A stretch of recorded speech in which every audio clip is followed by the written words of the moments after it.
Today on In the Woodyard, it's an organizational day. That's what it is. I got stuff I got to get done because tomorrow morning, Jake from Blockbuster is bringing B18 firewood processor back. Yes, he's coming in the morning. Well, midday. And I got to get stuff ready. So the first thing we got to do is I got some pallets from my next door neighbor. They had a bunch there and they've got a whole bunch more coming, I guess, that I'll be able to get. So that's a good thing. But underneath here, if you see, there's a whole bunch of rock in here and dirt. That is from my son's yard. We did some improvements to his house. We built a new deck and we dug out a whole bunch of stuff that he didn't want there. It's an area where he's gonna put different color rock in and stuff, and there's a lot of dirt. He's got a house that was built in the 50s and he's done a lot of remodeling to it, and it's getting to the point now where it's starting to look really nice. And so yesterday we built a deck, dug up a whole bunch of dirt, and I asked where he wanted the dirt to go. He says, away.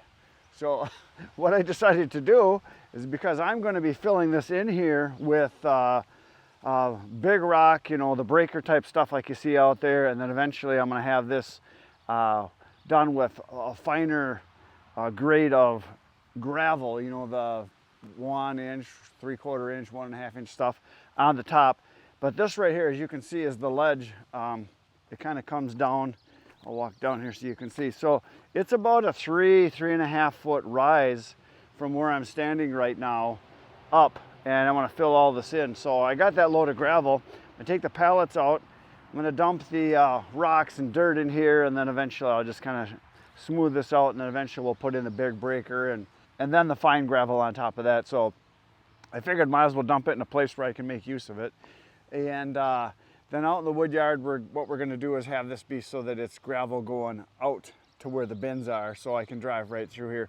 So my plan is to have this be like a drive-through, so that when I come into the wood yard with my truck, I can come in from the entrance right over there and then drive right through and go back and not have to go across the low area over there. That's kind of the plan we decided on. And I need to get this kind of opened up because the processor's coming tomorrow morning.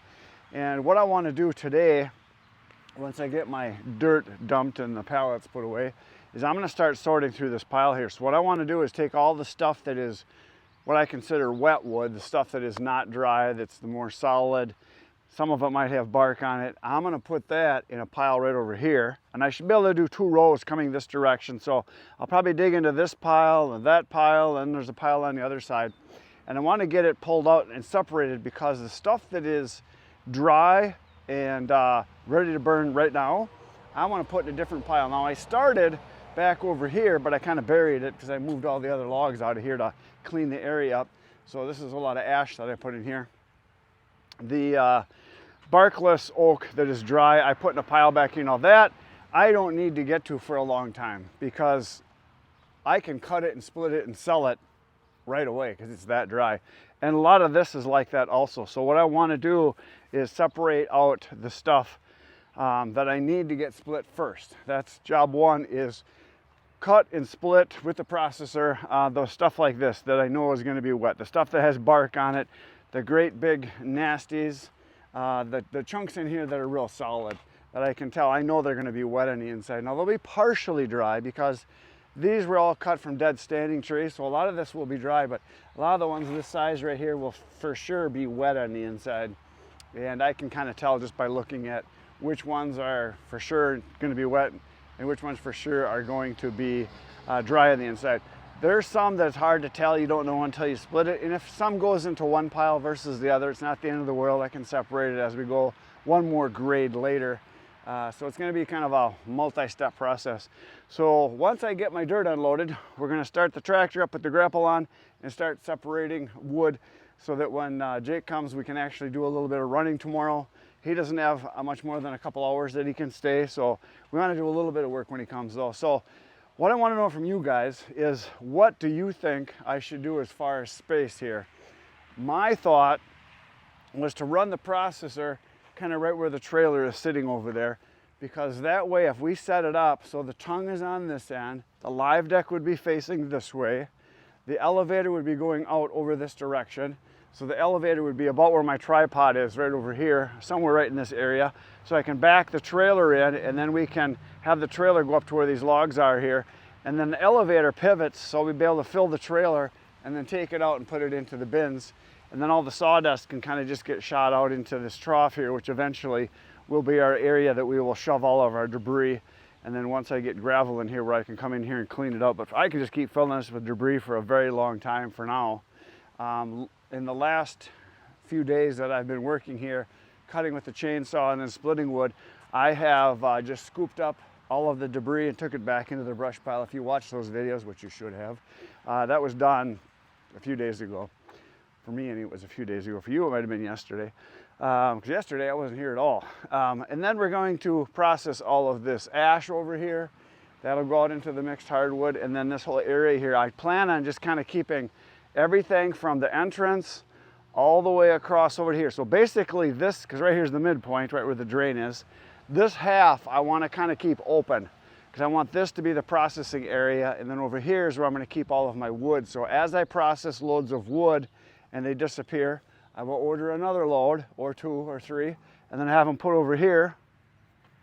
And then by having them over here, they're going to start drying. It kind of blocks the traffic, because it's a very busy highway out there. Kind of blocks the view, which is nice. In the wintertime, it'll kind of keep it a little bit more private in here. It keeps the sound down just a little bit from the traffic, because it's a state highway and it's just steady traffic, trucks going by all the time. You guys can see out there now, there goes one truck, goes another truck. It's just steady both directions, so very busy road. Here comes another one. It's just dump trucks like crazy this time of year because of road construction, but yeah, delivery trucks, semis, traffic, cars, it's a busy highway, which is good. So my plan is to kind of keep that side, the wood storage, this side be the production side. Tell me what you guys think, if that's good, bad, ugly. You got different ideas, let me know. But right now, I'm going to empty these pallets out and we're going to dump this gravel right off the edge here. That is the plan. And then maybe I have the bucket on, I'll spread it a little bit, and then we're going to switch to the grapple, which is sitting right here. And then we're going to do some separating of some logs.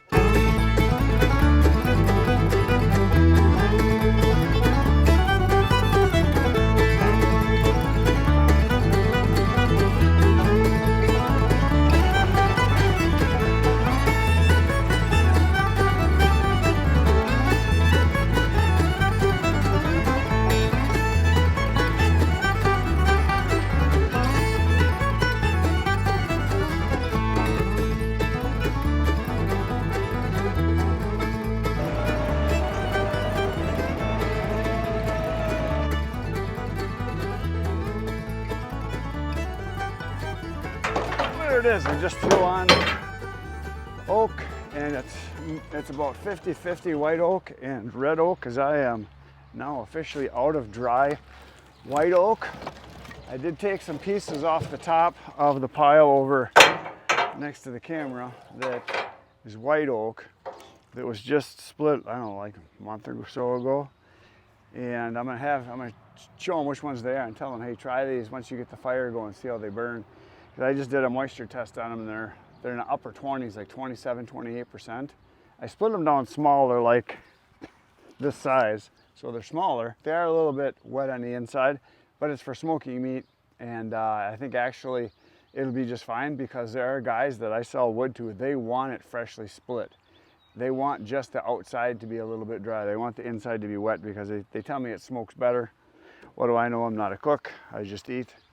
But there it is. So we got a load on. We're going to deliver this one tomorrow morning, but I got it on, so it's done. And now we're going to go do some tractor work. We're going to drive around and move some logs.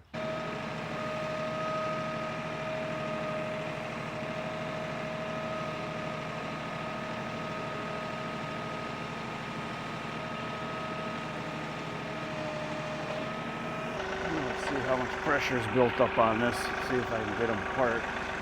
Usually connect the hoses together and it seems to equalize the pressure. Yeah, that would do it, but it's squirting, so there's going to be some pressure here. Hopefully I can get it connected, otherwise I got to shut the tractor off.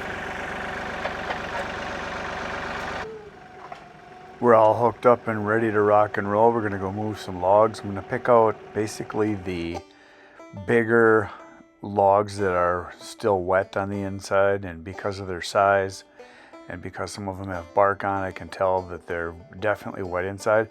And this is the stuff I want to process first because it's going to need more time to dry. So just basically going to start separating all of them. There's 2 semi-loads that I received that I want to sort out, and there's stuff in there that is totally dry also. It's generally the smaller stuff, but I want to separate that so that if I get going on the bigger stuff, it has more time to dry. I'm going to do that first and put it into the bin, and then the smaller stuff will be saved, and I can get at that anytime. That can actually be done late in the year, and I can sell it right away. So basically just kind of making piles of wood, sorting it out so that it's good for the processor.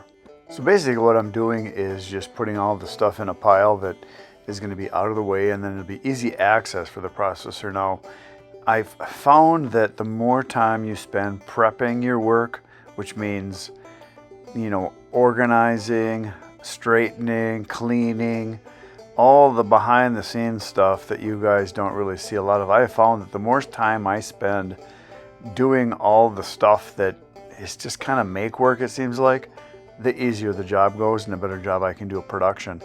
And when it comes to processing, you just want to have everything taken care of, the problems before they come up. You want to make sure, obviously, you got the fuel you need, everything is lubricated, greased. You want to make sure that the area is cleaned up. You've got totes in place for sawdust. You've got the logs ready to go. They're easy to access. You got the similar sized logs. I mean, that makes a big difference. Here I got one that runs away from me. Look at that guy. Now that's a good log. See, look, you see that rolled? It just keeps going, keeps going. It kind of sucks that it got away on me, but that's a good log. If I could have, you know, a couple 100,000 of those, that'd be awesome. Round logs are awesome. Straight logs are awesome. Processors like good wood. And that's another thing I'm doing too. I'm pulling out some of the junk here too and setting it off to the side. You'll see that, like that one that's on the bottom there. You see that big fork there? Either I'll, you know, we trim that off, or I'll put it in a separate pile so they can be hand cut, because it just becomes problems eventually. That one right there, you see that big fork? Sometimes they work, sometimes they don't, but that's basically what I'm doing, is just cleaning everything up, getting it organized so that it's ready to go, and I have similar sized logs. And again, with the grapple, slow is fast, fast is slow. There's an ugly one. That's not one you want to process. Well, yeah, these are the ones that are, most of these are wet. Some of them might be dry. This is the big nasty one. You can see there was a big crotch there, big crotch here, crotch there, limb there, underneath. And then this one here obviously has got the limb. That's the stuff you do not want to run in a processor, and the reason is it just causes problems. You're better off just setting it to the side. If you try it at the end of the day, fine. You don't want to do it when you're processing, because what happens is it just slows you down. You want good straight wood, like most of those over there are pretty good and straight. So I sorted through these. Obviously there's a bunch more in here that are still wet, anything that's got the red line on it. And then there's a bunch down in here that are dry, a bunch back there that are dry. Then the next pile, I haven't even sorted through that one yet. And then there's another pile behind that one too. But at least I got to start on it. Tomorrow, the processor will be coming, so hopefully we'll get to do a little processing depending on how much time we're going to have. I also have work tomorrow in the afternoon, so it just depends upon what time Jake gets here. He's coming from Iowa, so it's like a 5-hour drive, so we'll find out. But there it is. I put the dry stuff over here just to get it out of the way, because that can be cut anytime. I'll probably end up sticking it somewhere else eventually, because I just got to get this cleared out. Process, if I can get 2-3 loads of wood done, open the space up, be much more comfortable, because then I can sort wood a lot easier, and I can put wood that doesn't need to be done out of the way, and the wood that needs to be done I can get done right away. And but right now I think I've got 1, 2, 3, 4, 5, 6 to 7, probably 7 loads of wood in here. That's what I got in here, 7 semi-loads. It doesn't look like it because it's kind of spread out, but that's about what's in here.